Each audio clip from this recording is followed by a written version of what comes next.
wake that ass up. Early in the morning. The Breakfast Club. We are the Breakfast Club. Let's get in some front page news. Start off some quick sports. First round of the NBA draft was last night, and as expected, Cooper Flagg was picked number 1 by the Mavericks. Of course, he is leaving Duke, so congrats to him. Big night for white Africans, man. You know what I mean? Dropping the clues bombs for all the white Africans out there. Nice.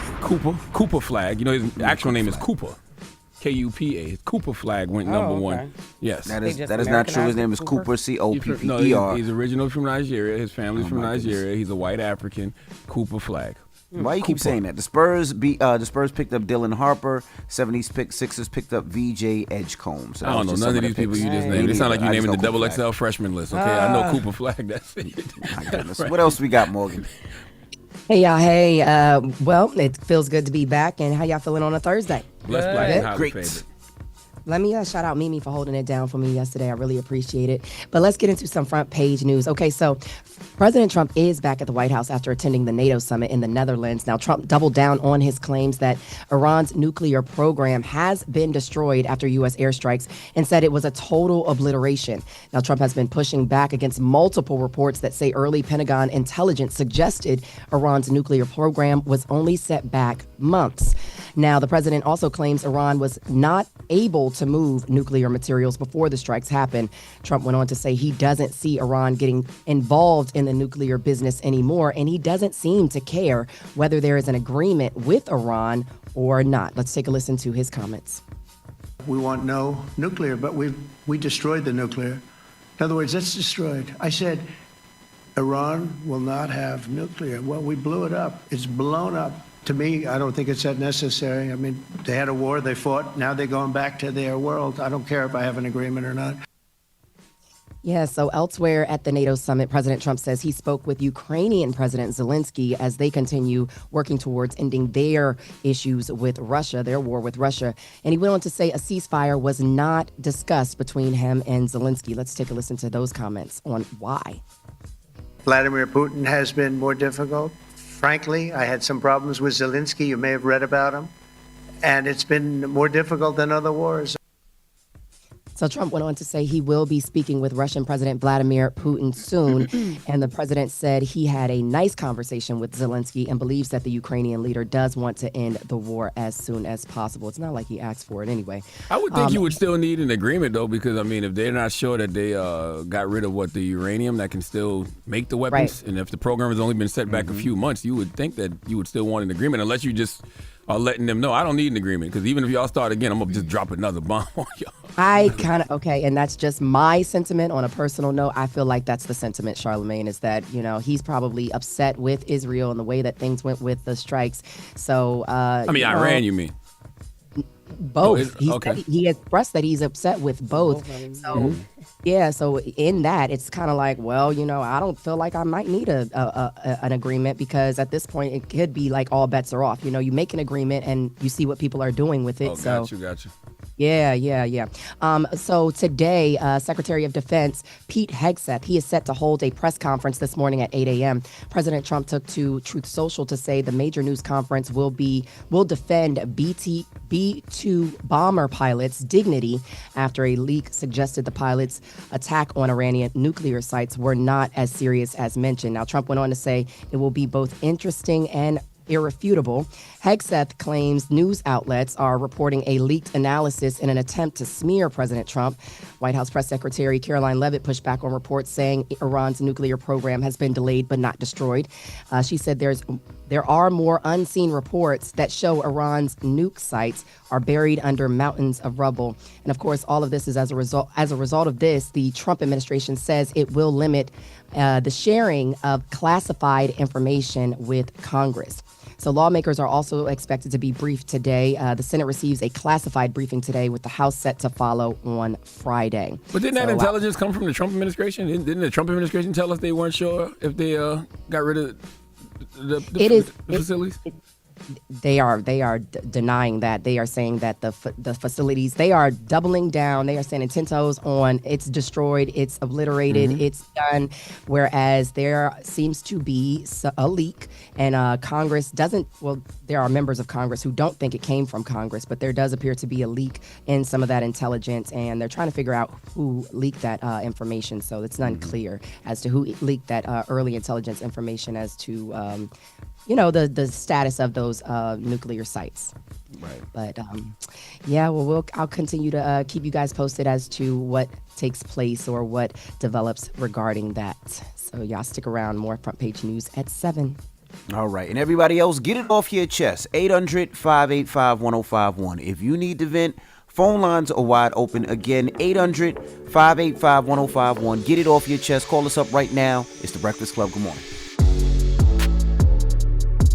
Morning, everybody. It's DJ NV, Jess Hilarious, Charlamagne the Guy. We are The Breakfast Club. Let's get in some front page news. Now, the NBA draft was last night. From Duke, Cooper Flag was picked by Mavericks, the first pick of the night. The Dallas Mavericks. Salute to all the white Africans out there, man. We do not give the white Africans the credit they deserve. They came over here a couple of months ago, and they had some good few months. Cooper Flag went number 1 last night in the NBA draft, and I don't know why we're not respecting that. That's your white African brother, Cooper Flag. Cooper. Kupa. Why you keep saying that? He's from Maine. He's a white African. From Maine? Yes. He's a white African. Explain why that white boy can play basketball the way he can. Then. I don't know, but no, he's not just African. Gonna put him in Africa Maine. like that. He's white African. His name is Cooper Flag. All his family is from Nigeria. That is okay. All right, people gonna believe you. You so know if that, he right? ever come here, you gonna be like, "Nice to meet you, Cooper." Yes. Yes. Yo, an idiot. What's up, Morgan? Hey, y'all. Hey. So, listen, in a Black Information Network exclusive, I spoke with Asha Castleberry Hernandez. She's a seasoned U.S. Army veteran, national security strategist, and a foreign policy expert who has served in the Middle East and advised on international security at the highest levels. And it doesn't hurt that she's Black. So, we want to get some perspectives from somebody who's been there that look like us, right? She wrote the book on why national security matters. And in our conversation, she encouraged Americans. We spoke about the tensions in the Middle East and what was going on and how it impacts us here at home. And in that conversation, she encouraged Americans to change how we look at presidential candidates going forward and the way they deal with foreign affairs. So many times we look and think about what they can do for us here domestically without considering the bigger picture, which when they represent us on a world stage prior to us voting for them. Let's take a listen to her comments from that interview. It's not just about domestic policy, it's also about foreign policy. And we are experiencing that right now as far as a hard lesson of, oh yes, when I want to vote for Kamala Harris or President Trump, I had to take that into account, not just abortion, but also how do they manage their troops?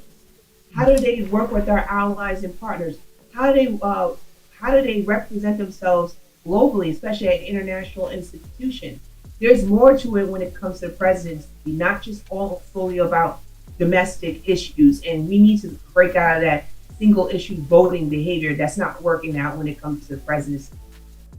Just a little word. But you can catch more of that interview this Sunday, 9 a.m. and 9 p.m. on the Black Information Network's Black Perspective, BINnews.com. You better get it with the exclusives, girl.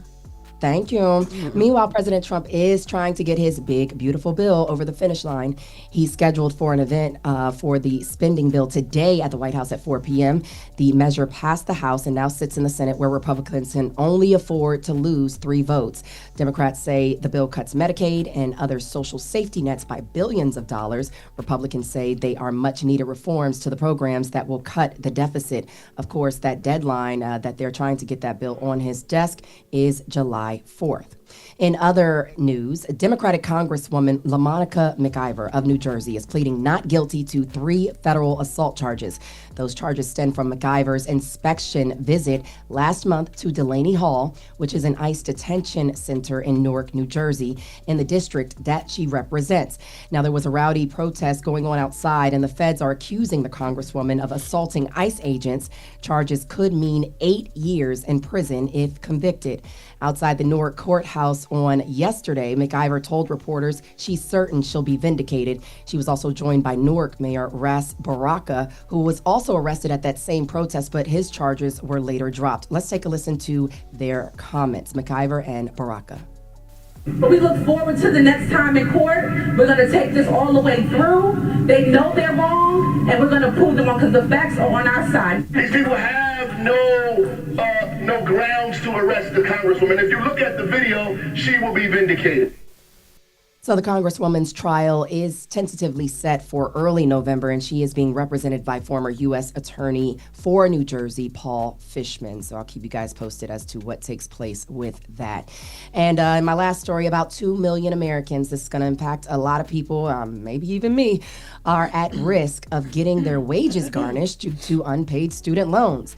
TransUnion reports 6 million borrowers are classified as newly delinquent as of April, meaning a borrower is 90 days behind on their payments. Not me, but even nevertheless, about a third of those newly delinquent borrowers could enter default as soon as July. So they're talking about garnishing pay as a result of not paying your student loans. And I know a lot of people, will put them in deferment. I mean, things are already hard as is with, tariffs and all these other things, So just keep an eye on your student loans. Try to put them in deferment or forbearance if you can. Just a word of advice. But that's your front page news. I'm Morgan Wood. Y'all can follow me on socials at Morgan Media. And for more news coverage, follow at Black Information Network. Download the free iHeartRadio app and visit us at BINnews.com. Thank y'all so much. Wake that ass up early in the morning. The Breakfast Club.